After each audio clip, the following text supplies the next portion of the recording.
Hey guys, in this video I'm going to show you how to download and install the Binance app on your PC or laptop.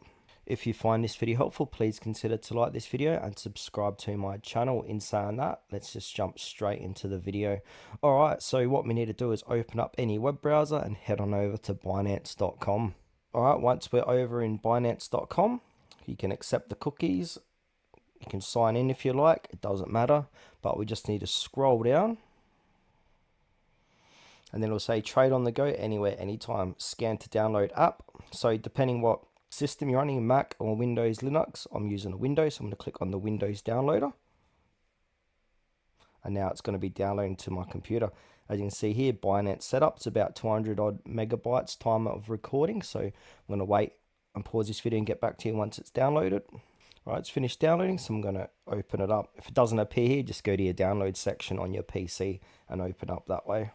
Then you want to click next on the next screen, and then it will say install a language. You can choose a whole bunch. I'm going to keep it English. And now destination folder, I'm going to leave it there. You can change it if you like. Now it's going to go ahead and install the program. All right, and once that is done, you've got an option to run Binance and click finish. All right, so once you've downloaded and installed it, you can simply log in or register on the top right hand corner.